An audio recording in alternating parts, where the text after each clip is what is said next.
are those moments when you kind of book something, you go, yeah, that only needs 15 minutes. I need another 15 minutes with those guys. That was great. Appreciate Stan and Kyle coming in. Now we've got the one who calls himself the godfather of prep sports up in the north end of the central section. It's Nick Papagni, the Pag Meter. Nick, what's up, buddy? How are you? Forget about it. It's the Italian Stallion. How There are we you, go. Trevor? See you at Chico's for a pizza later? Oh, my God. How'd you know? I just had lunch there in Madeira. Did you Good. really? Oh, man, that's... Yeah. I usually go to the one in downtown Clovis. But, hey, man, Yeah, how are things?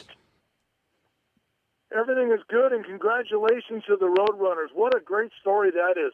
I'm so fired up for them. It really is. When you think about it, you look at what Fresno State, what Fresno State did on the baseball diamond, 7 years ago when they won the NCAA tournament. And, there's winning an NCAA tournament, and then there's the run that the runners are on, and it's good for the Central Valley, whether it's baseball or basketball. Don't you agree? No doubt. And just like what the Clovis West girls are doing Saturday night, it's another great story. Yeah, it's always great for the Valley. Yeah, and that's the thing is, Clovis West, the one team left in the state finals from the Central section. First time a girls team, Nick, if I'm not mistaken, this is the first time a girls team from the Central section has played in either the D1 or the Open Championship. So it's really a groundbreaking night, Saturday night at 6 o'clock in the Open Division Championships against Archbishop Mitty, right? No question. They're playing against private professional high schools in the Open Division. I just think the Southern section looks at the Central section as a formality. We're not supposed to be here. That's why last week they had to play in Long Beach. Clovis West is the number one seed, so they look like you guys have no chance. So this will be I think one of the biggest stories ever in Valley history, especially in the North End. Well, I do too, and especially when you're, the stage that they get to play on, the fact that it's the Open Division, which, we've had Roger Blake in here each of the last 3 years, the day before state wrestling, and he talks about how it's supposed to be this different playground for the private high schools, but here is, Clovis West, the Clovis Unified School District, breaking that mold and getting in there, and, a program that has really kind of built these girls up. But as we move from winter sports into spring sports, I think the big thing right now is baseball. When you look at Division I, Buchanan, number one ranked team in the nation, in the state, number two, I think, by USA Today. The Bears, always formidable, always tough. But, Nick, if any year where the field is kind of, closed the gap on the Bears, I think that in the last 3 or 4 years, it is this year with Clovis High.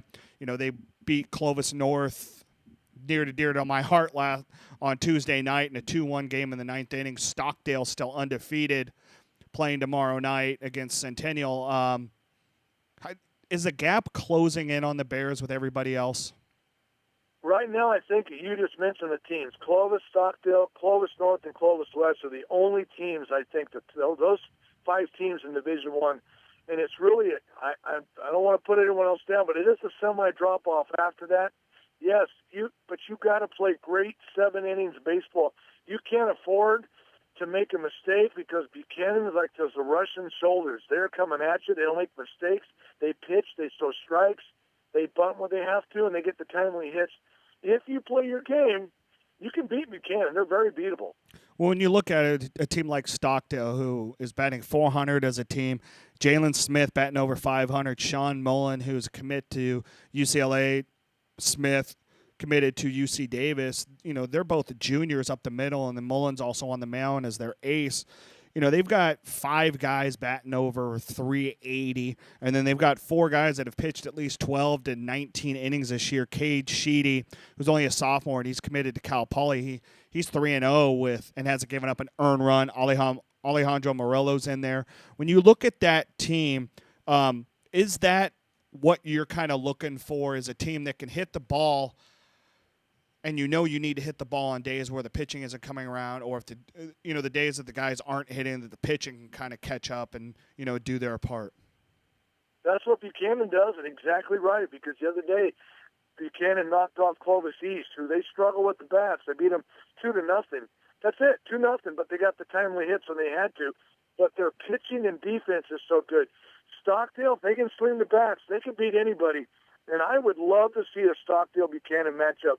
And it could be in the Valley Championship. I think that what they'll do, if Stockdale does run the table in the Southwest Yosemite League, they'll definitely get the 2 seed, and they'll have to.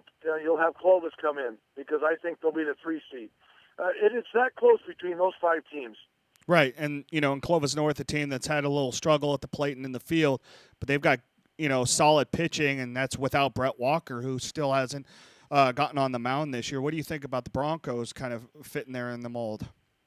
Yeah, Brett Walker's got mono right now. He should be back. They're thinking within 2 to 3 weeks, and that'll be big. Clovis North's problem is they do everything well. They're the youngest team, I think, in the Valley, one of the 2 youngest, but they sometimes blunder with the mitts. They can hit, they can pitch, but next thing you know, they'll make 2-3 errors and they'll lose the game. So if they can play solid defense, Clovis North is just as good as anybody.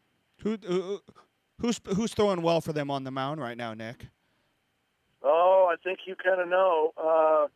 Who is it? Your nephew? Is that who that is? Yeah, it's my cousin's son, Chase Campolongos. Obviously, I'm a little biased there, so I've seen him pitch a couple times, so it's nice. But let's move along. Magical arm. What's that? Magical arm. I love his arm. I love his arm. He throws gas, and he.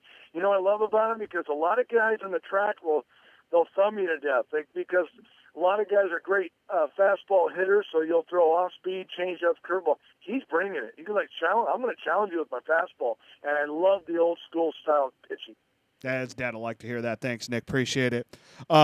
Moving on to D2 right now, I think Redwood out of Visalia, Stan Green's alma mater, probably is playing the best ball in baseball-wise of anybody in the area in Division II. Sanger right there. I've seen El Diamante once. I think they're a formidable team to battle with. Fresno, and then Bakersfield kind of gets there in the mold in the top 5 for me just because they're so young and they've got 3 live arms, and Ronnie Stapp is back this year. So they can get a few things rolling, but is it really kind of Redwood and Sanger and everybody else right now in D2 in your mind? Well, at Redwood, I want to see how good they really are. I look in the Coca-Cola Classic. Mount Whitney, El Diamante played in it. They're not going to have a great record because when you open up against Buchanan, Clovis North, Clovis West, Clovis, those kind of schools, you're not going to have a good record. Well, Redwood went and played in the Central Tournament, and they just crushed people. Nothing bad against Fireball, but they're a Division IV team, so they cruised through the first 8 games. Let's see how they do against El Diamante. I still think they're outstanding. Edison's on fire now. They were beat up at the beginning of the year. Now they've won 4 straight. D2 is going to be very fun to watch by the end of the year because there's some good teams and they're all pretty even. Well, yeah, you look at that El Diamante team. They lose to Clovis North, I think 3-2, and then they turn around and beat Liberty and shut them out. So, I mean, obviously El Diamante is playing the best 500 ball, I think, of anybody in the section right now. Division III, we got a couple locals down here, Highland and Garces, the top 2 teams. Highland's still undefeated, 9-0. They're playing South tonight. You got to figure that they're going to go 10-0. That's a team that can hit the snot out of the ball, too. Landon Koch, Chase Morales, Blake Greider, Nick Salas. Those first 3 are seniors. Nick Salas just a freshman, and Greider on the mound. 3-0, 1.26 ERA. And then Garces is always going to be tough in the playoffs just for the simple fact that they play Division I opponents throughout league. And they just got a big injury, and I'm drawing a blank who's out for Garces. I just found out this morning. I'll get the scoop for you, but if he's out, one of their aces, it could be hurting. Yeah, if it's Robert Morales, that's going to be a bummer because he's been really good for them on the mound. Keep going. There's somebody else that's hurt that's out. I can't remember who it is. Is it Jake Moody, one of the Tobias brothers? Jake Moody. There it is. Jake Moody's out. Yeah, that's a tough one. He's their top hitter this year, and is also a great pitcher on the mound for them. Hey, let's move over to softball. How much have you seen? I've watched about 15 games so far. Okay. I like Stockdale's. What a great story this is. I mean, a freshman pitcher who's lights out down there. Who can hang with Stockdale in the South Valley? Nobody. Liberty, if they can get Kylie Fahey back in the circle, they've done some great things. They're 8-2 so far. 1-0 in the SWIL. Maybe Liberty at this point. Stockdale kind of messed around with the Centennial in the league opener last week, and they still turned around to beat them 5-2. And then 2 days later, they beat Centennial in 5 innings, 10-0. So I don't know if anybody else down here can really hang with them. Independence, who went to the D3 finals last year, they ruled them in the season opener 3 weeks ago. Stockdale still undefeated. Cal High has them number 12 in the state. They're number 1 in our BVarsity rankings. Still undefeated. Hits the ball. Sydney Hornbuckle on, in the circle. Amy Broom comes in when she's needed. Hornbuckle's older sister, Cheyenne's a junior, committed to Kansas. They've got 6 girls that will be on scholarship in the coming years, whether they're seniors all the way down to sophomores, like Izzy Neblis, who just committed to University of Maine. So, this might be the year where Stockdale hangs another one of those black softballs on the back fence, which always means either a Valley finalist or a Valley winner. So, they're tough. Hanford West is in there, Clovis Buchanan, and Central, who Stockdale's already beaten. Stockdale's really kind of showing that they might be the number 1 team, and they might be the team to beat throughout the year. No question. I think if you look at Clovis, they're full of juniors. Janelle Lung, I think she probably throws harder than anybody around here. They did get beat by Bullen, so they're very beatable. Now, Central has 2 girls waiting to see if they're eligible or not. The 2 girls are the sisters of Madera last year, the Division II champions. I'm drawing a blank at the sister's name. One is the ace of Madera, and her big sister who can flat out swing it. They've transferred to Central. If they're eligible, get ready for Central because he'll have a 1-2 punch with Gianna Mancha, who I think is the best pitcher in the Valley right now. Who they're only going to get better because they're starting to get healthy. And then you got Hanford West and the defending Valley champs Buchanan's now 9-1, and they're starting to play good softball. Division I is going to be off the charts, fun to watch. Yeah, it's going to be a lot of fun. I'm looking forward to Division II.